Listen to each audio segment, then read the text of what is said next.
Bonjour à toutes et à tous et bienvenue dans cette quatrième vidéo concernant la programmation orientée objet en Swift. Dans cette vidéo, nous n'allons pas voir de cours, nous allons faire uniquement du code car on va compléter, finir et tester notre classe livre.swift. Donc voici la classe telle qu'on l'avait laissée la dernière fois. On avait un constructeur, une fonction libre et une fonction empruntée. On avait juste affiché quelque chose dans la fonction empruntée pour pouvoir tester la communication entre le fichier main et la classe. Mais maintenant, nous allons la compléter, cette fonction empruntée. Alors, lorsqu'on emprunte un livre dans une bibliothèque, car je vous rappelle qu'il s'agit d'un livre dans l'environnement d'une bibliothèque, eh bien, c'est une personne qui l'emprunte. Ça veut dire que le livre est associé à un possesseur. Et donc, notre fonction empruntée va avoir ici comme paramètre le possesseur du livre.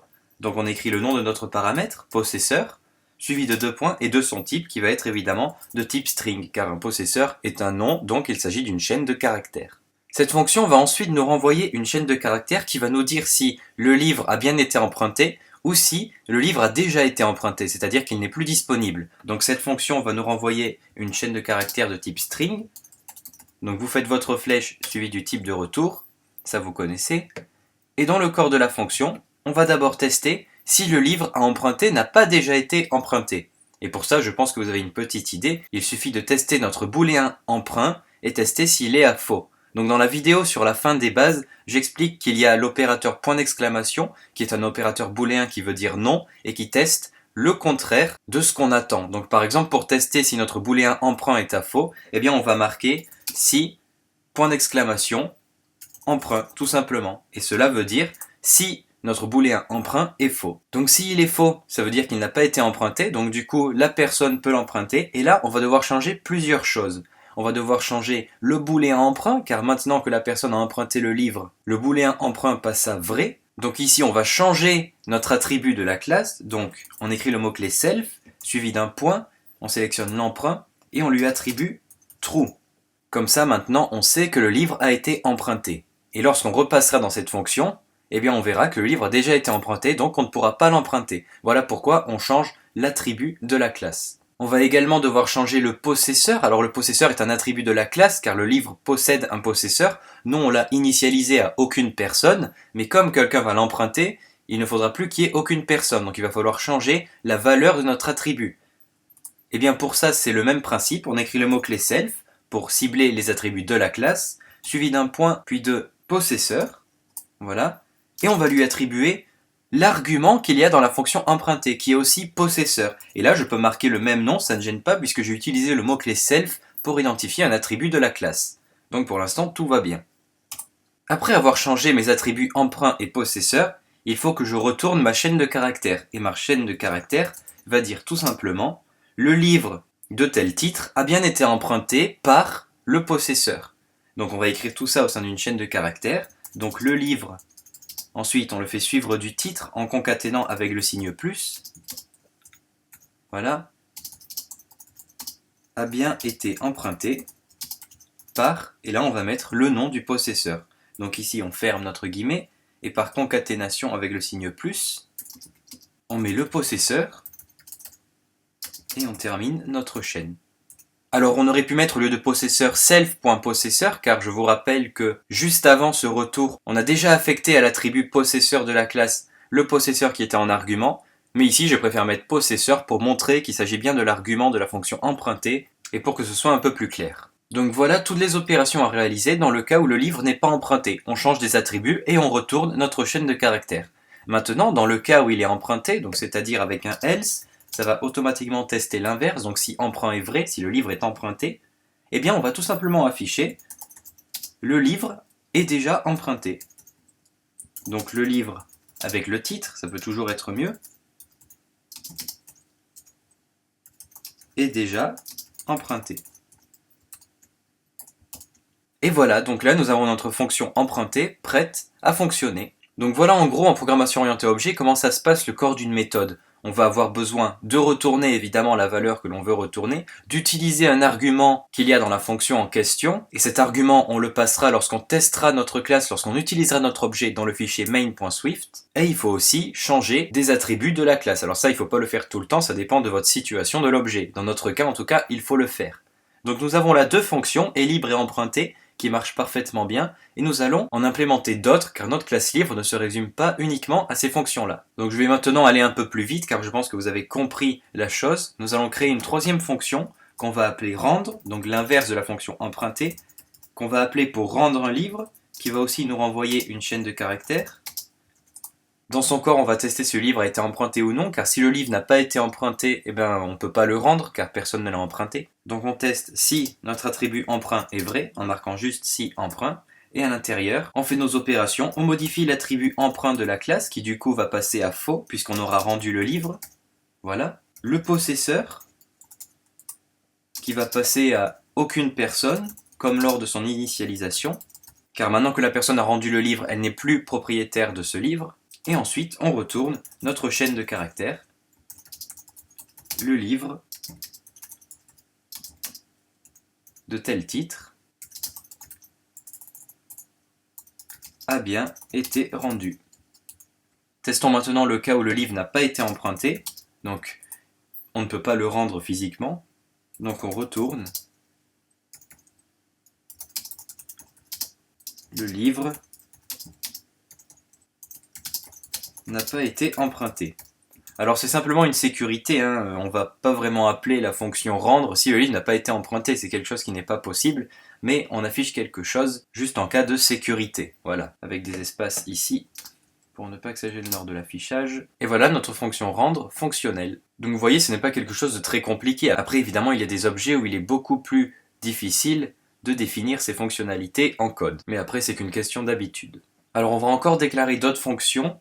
Dans une des vidéos précédentes, je vous ai parlé des fonctions qui récupèrent un attribut pour pouvoir agir dessus ou tout simplement pour pouvoir afficher ce qu'il contient. Je vous ai dit qu'on n'agissait pas sur l'attribut directement car ce n'était pas très propre et qu'il fallait mieux utiliser une fonction qui s'occupe de récupérer cet attribut. Et je vous ai dit qu'on utilisait souvent le préfixe get, G-E-T, qui veut dire obtenir, posséder, pour recevoir notre variable. Donc nous allons déclarer une fonction qui justement va commencer par get et qui va nous renvoyer le nom de la personne qui a pris le livre. Donc je vais le mettre après le constructeur, d'accord? C'est aussi une sorte de convention. Toutes les fonctions qui récupèrent ou qui modifient un attribut, on les met avant les fonctions qui agissent vraiment sur l'objet. Donc ici, j'écris le mot-clé func et j'appelle une fonction getPossessor.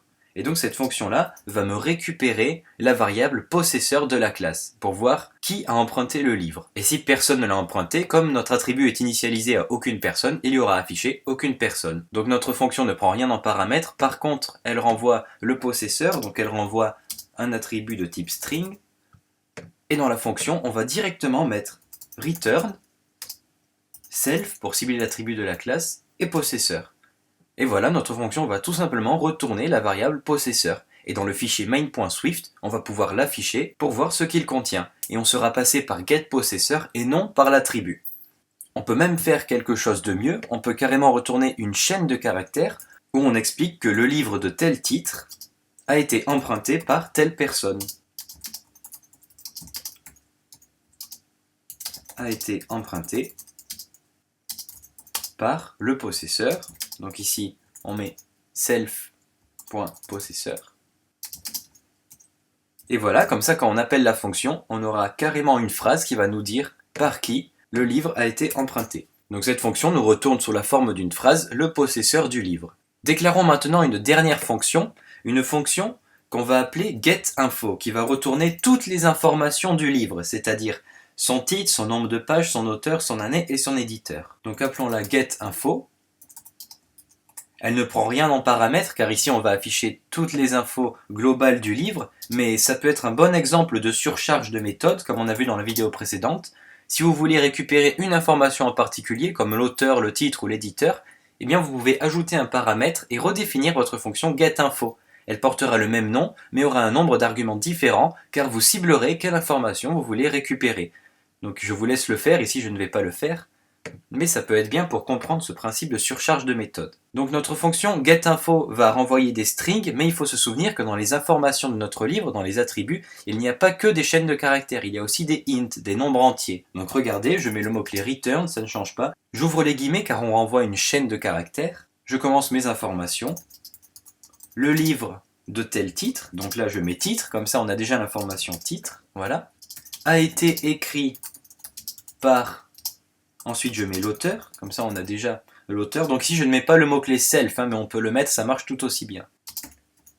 Et est paru en telle année. Donc du coup, ici, on va mettre l'année. Et alors là, comme il s'agit d'un nombre, on va utiliser notre opérateur de concaténation qu'on connaît bien, l'anti-slash, suivi d'un couple de parenthèses. Et à l'intérieur, on met notre variable année. Et on continue notre texte. Aux éditions, édition, et ici, on va mettre le nom de l'éditeur.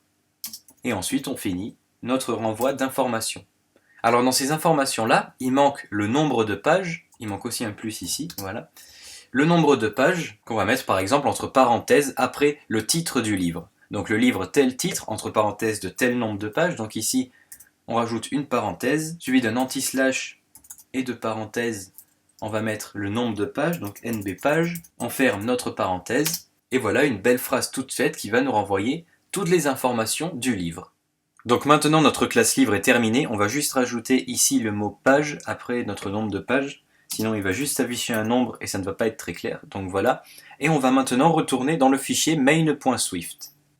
Alors dans le fichier main.swift, je vous ai préparé un petit programme, un programme principal qui va tester notre classe livre. Donc au départ, je commence à déclarer deux objets livres, un écrit par Dan Brown, l'autre écrit par Rowling, il s'agit d'Harry Potter, et ensuite j'utilise mes deux objets livres. Donc vous pouvez remarquer que ici toutes mes utilisations sont dans des fonctions print pour afficher, et bien c'est normal car dans notre classe on n'a fait que retourner des chaînes de caractères et donc pour pouvoir afficher à la console ces chaînes-là, il faut passer par la fonction print. Évidemment, on aurait pu directement utiliser la fonction print au sein de la classe, ça nous aurait évité ici de réappeler la fonction print. Mais c'est pour vous montrer que les deux sont possibles. Donc avant chaque instruction, j'ai mis des commentaires qui sont en rapport avec l'instruction qui suit, c'est-à-dire qu'est-ce qu'on va faire sur cet objet-là, et tous les prints avec des guillemets toutes seules dedans, toutes simples, où il n'y a rien écrit, eh bien c'est tout simplement pour sauter des lignes pour que lors de l'affichage, ça soit plus lisible. Je vais maintenant tester mon programme pour voir s'il fonctionne.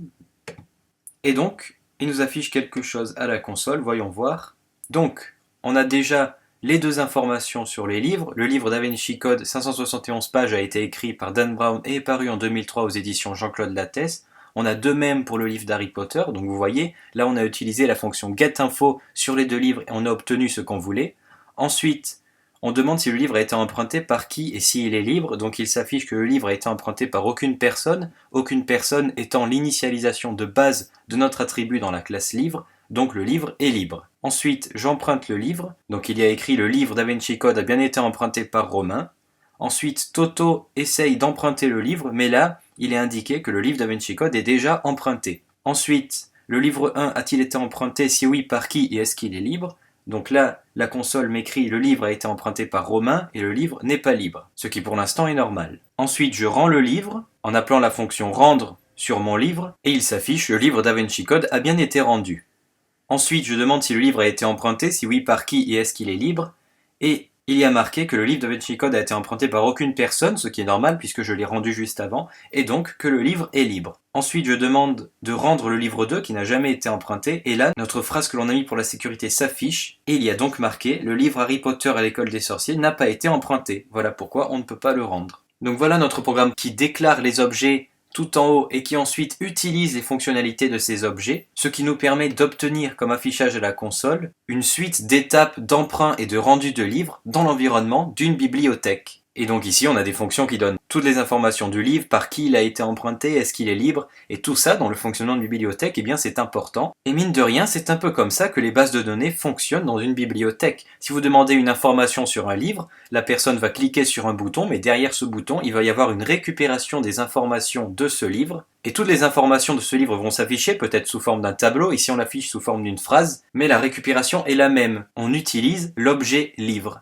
Donc voilà un bel exemple de classe sur la programmation orientée objet, et vous voyez que les affichages à la console témoignent de la fonctionnalité de notre classe livre et donc de notre objet livre. Cette vidéo est maintenant terminée, merci de l'avoir visionnée. Je vais vous mettre le code commenté de la classe et du programme principal dans la description à télécharger, et dans la prochaine, nous verrons l'héritage qui est un autre concept de la programmation orientée objet, où nous allons commencer notre projet de gestion de parking, où cette fois-ci plusieurs classes vont être déclarées pour constituer la gestion d'un parking. Et en attendant, je vous dis à bientôt pour la prochaine vidéo.